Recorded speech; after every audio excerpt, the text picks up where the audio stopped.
Gogue, now before you make your prediction, I'd like to talk about this, brother, because this is your big prediction for the Jason Rosario Jermell Charlo fight. Now, before you make your prediction, I want to address Teddy Atlas. Now, guys, over the past decade, as I've been covering the sport on FightSaga.com, I've been writing a series of articles tracking the Teddy Atlas curse.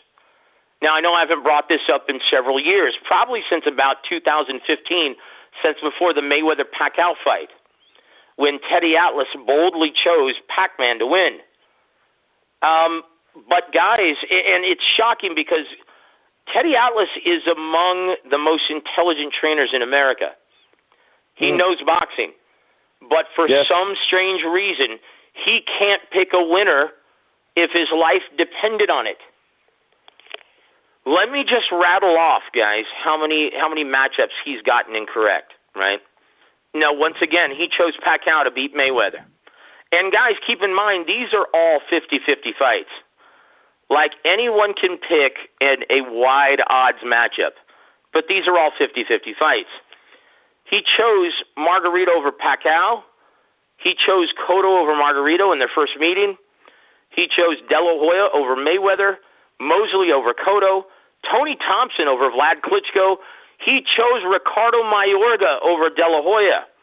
He chose Kessler over Calzaghe, Margarito over Mosley, Taylor over Pavlik, De La Hoya over Pacquiao, Pavlik over Bernard Hopkins, Roy Jones Jr. over Joe Calzaghe, Zab Judah over Mayweather, Juan Diaz over Juan Manuel Marquez in their first meeting, Zab Judah over Miguel Cotto, Sultan Ibragimov over Vlad Klitschko, David Haye over Vlad Klitschko. Now here's the kicker. He chose Manny Pacquiao over Tim Bradley in their first meeting, and he chose Tim Bradley over Manny Pacquiao in their second. He chose Deontay Wilder to win by knockout in the 9th round over Tyson Fury in their second fight. And the most recent matchup that he got incorrect, he chose Dylan White to stop his former fighter Alexander Povetkin in the mid to late rounds. It boggles the mind. It's a mystery, Gogue. How can someone who's this knowledgeable consistently make the wrong pick when choosing a winner? Joe, it's hard to pick these big fights. You know, I've been wrong a lot of times, okay? Yep. You know what I mean? It's just hard. You know, you could, like I said, I can analyze a fight pretty good. You know, better than anyone, Gogue. You aside from Emmanuel Stewart, and it's neck and neck, you are the very best at analyzing these matchups, and that's why it's such an honor to host your analysis and breakdown of every fight. I truly mean that, Gogue. Of all the trainers that I've ever worked with, of all the trainers that I've ever spoken to or worked with, you have no rival in this area, Gogue, and I truly mean that, brother. And for that, we're going to give you a War Week round of applause. I appreciate that, Joe, but I've been wrong too, you know, in calling some fights like, you know, but not honestly, Joe. I'm usually right 70% of the time, which is good. You know what I mean? When I call a fight, you're right about when I really study of the it, time. I'm usually right, right 70% of the time. A big fight, not fucking Erislandy Lara against that punching bag he fought. Hell, I could have been drunk and called that fight. Who was going to win? You know, but you know the close matchups. I'm pretty good at analyzing the strengths and weakness, you know, and game plans and all that. But you know, picking the victor. I've been, you know me, Joe, for a long time. I've been right 70% of the time, and I feel kind of embarrassed when I lose that other 30%. But I'm not perfect. You know, I wish I was. Hell, I'd have $100 million in the bank. All those bets I'd win. And once again, no one is perfect when trying to pick an even money matchup. And this isn't an even money matchup, Jason Rosario versus Jermell Charlo, but it's competitive enough where, it's anyone's fight at the end of the day.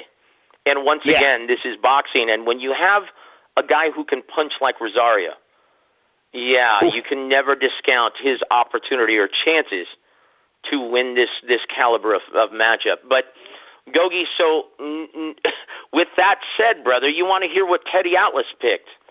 You want to hear his picks? You want to pick first, or do you want to hear Teddy's picks first? Yeah, because if I hear Teddy's picks first, I'll go the opposite.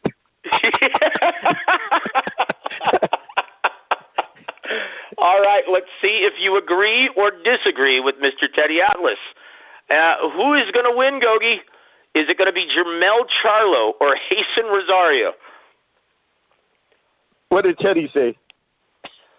You want to hear Teddy first? Okay, so this is my question. Has Teddy Atlas just jinxed? And I'll give you his two picks, right?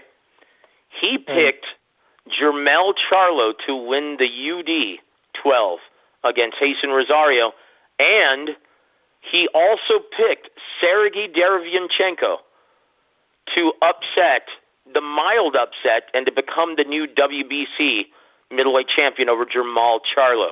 I'm picking Rosario by knockout and Charlo by knockout.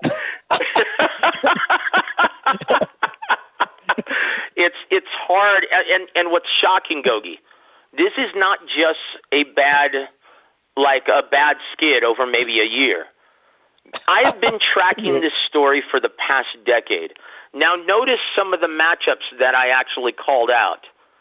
They go back about 10 years, right? Yeah. I mean, they go back even further than that. Roy Jones Jr. over Joe Calzaghe, Kelly Pavlik over Bernard Hopkins. I mean, these go back a while. I've been tracking this for a while. Zab Judah over Miguel Cotto, Zab Judah over Floyd Mayweather.